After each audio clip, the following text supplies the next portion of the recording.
Hello, welcome back to the Evergreen RX. I'm your host, Hayden, licensed mental health therapist, Cancer Moon, and the first to get deep at any party.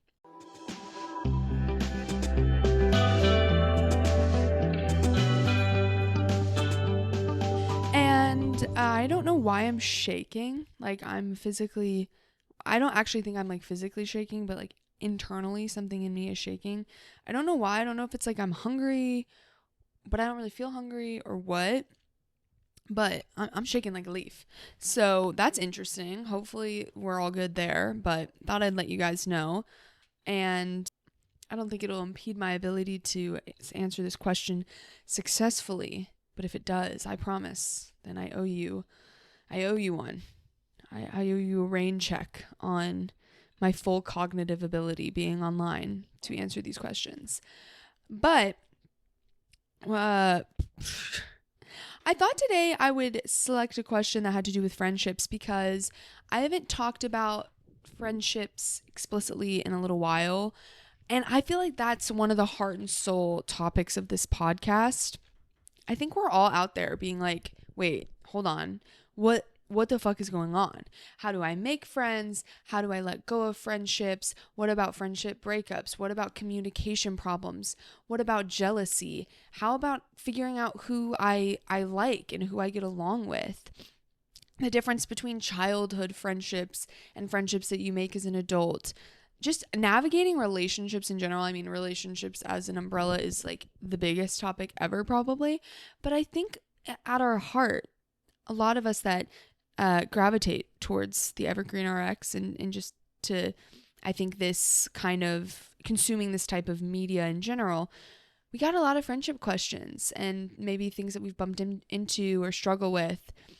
And so I was like, let's go back to the roots. I love talking about this topic and I thought this question was really good in particular. And so let's dive back into it. And as always, if you have friendship questions, I'm sure there's a million things that I haven't even touched on or your specific situation. If you want to get me, send me a question that is specific. You're like, here's my story. Here's what I'm facing. Here are the texts that I don't know how to respond to. Do it. I'll answer it. Because I think that even when it's specific, it applies to all of us or a lot of us. And so feel free. If you're really facing a dilemma, think of this like Dear Abby. Give me your dilemma and I will help as best as I can. So yeah, you can always email me that at theevergreenrx@gmail.com or you can call me at 512-655-9888 and just spill your guts to me. Just kidding. You can get specific and we can go there. So, just so you know. Also, I'm drinking a Waterloo sparkling water. I think those are pretty national at this point. I think it started in Austin, but I believe most people can get Waterloo in the US. And if you can get your paws on one, I highly suggest. The strawberry flavor is one of my favorites, but I just opened an orange vanilla. Why have I not had that flavor before? I always see it in stores and I'm like, I don't know about that. It tastes like a creamsicle. It's so good. It's crazy. I'm freaking out. I literally took my first sip and I go, oh. So anyway, that's what I'm sipping on. What about you? All right, well, let's open the shop doors and let our little listener in to ask their friendship question. And as always, you guys know that my disclaimer, this isn't therapy. Even though I'm a therapist, this is not therapy. Legally, ethically, professionally. This is not therapy. This is also not how I do therapy. I want to do a whole episode on that one time because I see this podcast as an adjunct to whatever personal therapy you're doing because this is where I can teach skills and give more advice type things and answer questions more directly. But in my opinion, that's not what therapy is for. Maybe this piques your interest. Hayden, but what could therapy possibly be for if not those things? Girl, I can't even get into all of it right now. So if you want a whole episode on that, I will do it. But this is an adjunct. This is just to kind of get the gears turning and thinking about things maybe a little bit more deeply, more intentionally than we have before. But, I don't know everything. I don't try to pretend that I do. And so I really want you to feel like you have the flexibility to figure out what works best for you. Okay, all that said, I hear the door, and here's the question. It says, Dear Evergreen, I feel like I'm in this weird in-between place with my friendships. I have people in my life who've known me for years, some since high school, some from old jobs, but lately I've been noticing how different we've become. It's not like there was a fight or anything, and I still care about them deeply, but being around them leaves me feeling off. At the same time, I haven't exactly found a new group that feels like home either. I want friends that are deep, intentional, and where I don't feel like I am performing. But it's hard to find those in your 20s when everyone's so busy or settled already. How do you know when to let go of friendships that aren't quite working anymore? And how do you stay open to new ones when you're scared of being disappointed or feeling awkward all over again? I love these questions. There's always so many layers to them. But I immediately jumps out at me. Here we are. The age-old question. How do you make friends in your 20s? And so when you guys find out, you can let me know. I'm just kidding. But seriously, I am going to answer the first part of this, and then I'll touch on that at the end. But the idea of like how to know when to let go of old friendships, or like when friendships maybe aren't working anymore, I think there's some real meat here, because that feeling of like things are kind of off, but like, I don't know, we can have as many friends as we want. Should I keep spending time with these people? Should I not? Like, what does it really matter? But we all kind of experientially understand that it does matter, because it can be draining, or we feel like maybe we're trying to fit into an old box that we don't really fit into anymore. And that's not great. So I think this is a really important topic to kind of speak to. So I think something kind of baked into the pie on this is the idea of like how long relationships last. And I think that there is a perception that maybe relationships like shouldn't or don't come to an end when they're like healthy or loving or whatever. But actually, I think most of our relationships in our life have an end. I think it's actually the rare exception that you meet someone and you befriend them and you're really like close with them for your whole life. Maybe some of us, that's some family members. Some of us will maybe meet a partner and that person ends up being the one that we stick with for life. And we'll have some select friends that are really like ride or die and are around for the long haul. But I really think that's the exception. I mean, even with relationships, we might marry someone and then come to a point where the relationship is no longer for us. Even if there's not bad blood, that happens all the time. That's the key here. We don't really know the relationships that are going to last forever, but we can at least know that not all of them, not a majority of them really will. So that means baked into the pie of having relationships and friendships is endings and transitions and really not being as close as you once were. And when I'm saying endings, I'm also kind of referring to like those people that if you ran into them at the grocery store or something, if they called you up like years from now, you would catch up and it's fine and it's nice, but they're not really a part of your life anymore. I kind of consider that in endings too. Work has had me thinking about this a lot lately because as therapists, we deal with endings in relationships a lot. Because sometimes we're ghosted or people put therapy on pause and then they never come back. And other times we do get lucky and we get to say goodbye. We get to have what's called a termination session. That's probably not as rare, especially these days, but we're dealing with endings in all these strange ways and from like a professional, very specific type of relationship. And I think it's like so interesting because through that relationship, sometimes I do get to have these goodbye moments with people where we say, hey, we've worked together for years and I care so much about you. And we've both impacted each other's lives. And there's been change and growth and evolution in the time that we've known each other. And now, like, for whatever reason, it's time to end. And we get to reflect and say, what has this been like? And what has this meant to you? And oh my God, do you remember when? And sometimes we really get to part with a lot of love and a lot of care and good feelings just because the nature of the relationship, it has to be so black and white because of that professional boundary. And I'm just like, how rare is that? Now not only do people ghost in their normal life, but we can create conflict or push the relationship so much from what it once was that it's no longer enjoyable for people, for both parties or any party involved. We can kind of hold desperately on to what it once was, that we just kill whatever good feelings were ever there. And it's really unfortunate. And I think a lot of that comes out of the fact that we don't like to say goodbye. It's awkward. It can be uncomfortable. It can bring up really hard feelings and grief. It kind of calls us to reflect on the time that's passed and the way that we've changed. And sometimes that's really uncomfortable. And it also can bring up anxiety and bittersweet feelings. Like maybe one person is more ready to say goodbye than the other person. And so we just avoid it at all costs. And I think that's a shame, honestly. I think we're missing out on a lot.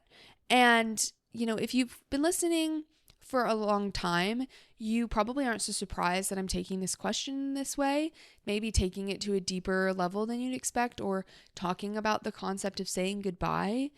And some of y'all are not going to like that I'm taking it this way. I understand that, because what? I'm talking about maybe those old friends that you feel kind of off with and it's not working so much anymore. I'm basically saying, like, what would it be like to have a conversation with them? And that's going to get some of you to bristle. It's going to sound like I'm overthinking it, that's too weird. No one does that. That it would be seen as extra or over the top or potentially hurtful to that other person if they don't feel the same way. So I get it. I'm kind of asking a lot by saying, maybe consider this. Maybe consider that us, the people that are seeking more consciousness, more intentionality in our life, that maybe we can challenge the status quo and create a new expectation or normalize a new way of going about relationship endings. Because, chances are, if you're feeling off or feeling like maybe a relationship's run its course, the other person is probably feeling some of that too. There's exceptions to this, obviously, but I think it can be mutual, that there's this feeling like, ugh, we're just kind of like doing the drag of it. Like we're doing the play, we see each other. Maybe we always go to this one workout class together, or we've always hung out every Christmas break when this friend comes home from wherever they've moved off to, and we do the same things we did in high school or whatever. And so we're doing the performance of it. And if it's feeling stale to us, it probably is feeling a little bit stale to them. Even if it's not, we still have this cool opportunity to say goodbye or see you later in a more mature way, in a more gratifying way. Everybody likes to talk about closure. All you bitches out there are talking about closure. We never get closure, or everybody's going to therapy saying I never got closure with this relationship. And I'm not being flippant about that. Okay. It's real and it hurts, and it's really hard to move forward sometimes when we don't feel like we've gotten proper closure. But also, nobody wants to sit in the awkwardness of having a conversation.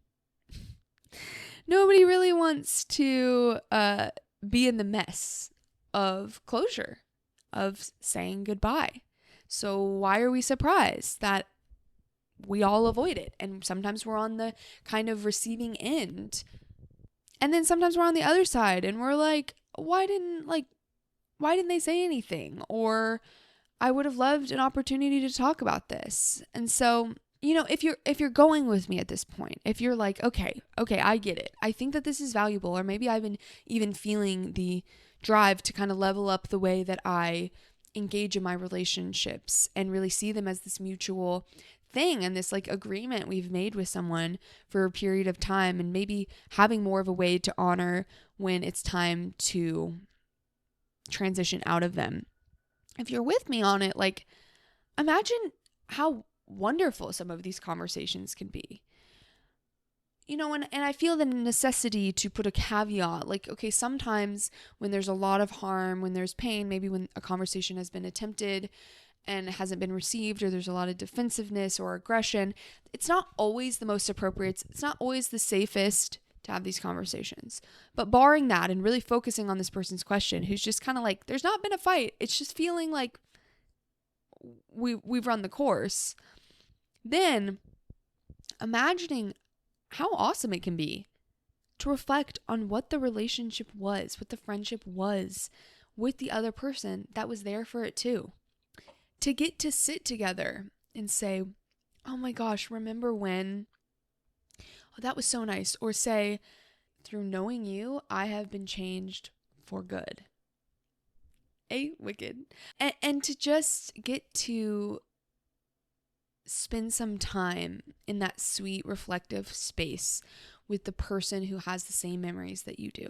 You know, we do this more in relationships, romantic relationships. Sometimes in a breakup, you have an opportunity to like sit and cry with that person and think about all the life that you've shared and how beautiful it was and how much it changed the two of you. But to even extend this to friendships, which I think sometimes can be even more formative and transformative and impactful, to be able to sit there and make space for that is so special. Or to pull up photos and just get a little nostalgic with it for a second, not just in your own head, but with them. I mean, can you fathom it? Are there some people in your life that you can fathom doing this with, and how special it could be? You know, there's that saying that's so fucking cheesy, but it's like some people are either here for a reason, a season, or a lifetime. Sure. Yeah, it's great because it is true. And so those people that are here for a reason or a season, maybe they taught you something. Maybe it was hard at times and the relationship could be a little contentious, but they really taught you a lot about yourself, or they pushed you to grow. That is so special. This is what it's like in the therapy office when somebody comes in for their termination session and you get to say, like, as a therapist, who we keep this more inside often because it's not about us, but we get that opportunity, that distinct time to say, hey, through working with you on this, I learned about myself. I grew because of you. You opened doors that I had not opened before. You impacted me. What a good feeling to know that we impact others in these meaningful ways. And in ways that we didn't even know if we didn't have the conversation about it. So you could say to a friend, maybe say to these friends, these people in your life that you've known forever, and some of them you're just kind of ready to release, you can say, you know, I've been noticing things feel off. Do you notice that too? I recognize we used to go out to bars all the time together, and I don't really do that anymore. So we don't share that big thing that we used to share, that thing that really pulled us together. Or we don't work at the same place anymore, and I know that was really such an anchor for us.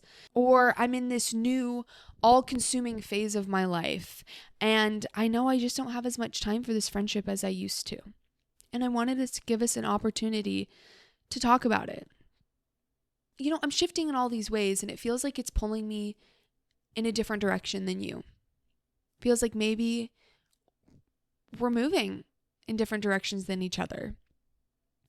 And I just wanted to say it and to put it out there and to tell you how much I love you and how much I value the friendship that we've had. And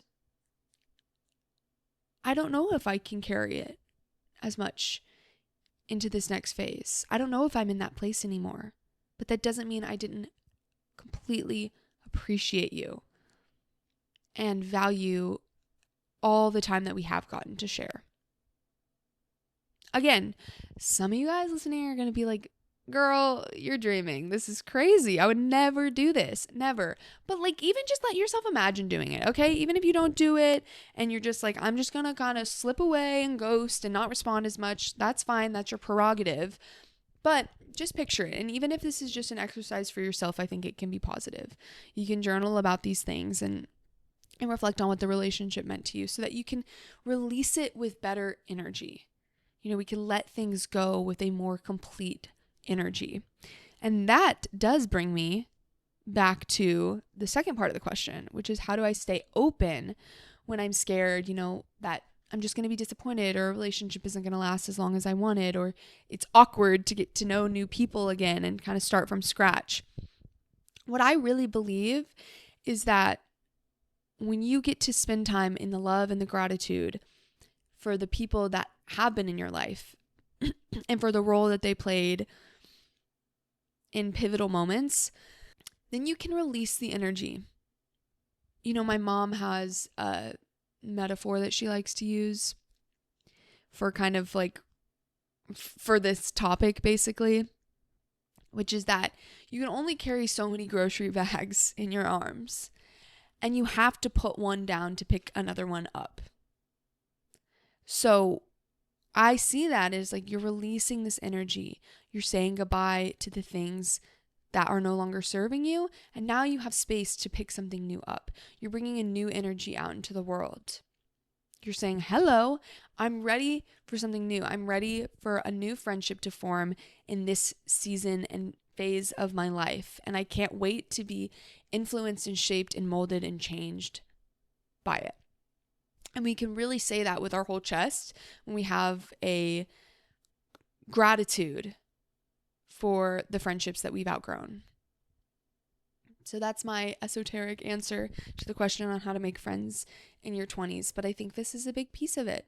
And the more we can come to peace with the fluctuations of life and the fluctuations of relationships, and we don't grip so hard onto them or, you know, try to force puzzle pieces into places that they no longer fit, then we're coming with a really open energy that I think is really attractive to people and can help us gravitate towards and magnetize the people that we want in our life. So there you have it. I hope this was helpful. I'm always here for follow-up questions and thoughts. So follow me on TikTok or Instagram or wherever and reach out with what you think of this episode. And good luck to you. Good luck. If you have a conversation like this with a friend, please reach out to me and let me know how it went. Oh my God, I would love to hear. And until next time, take care.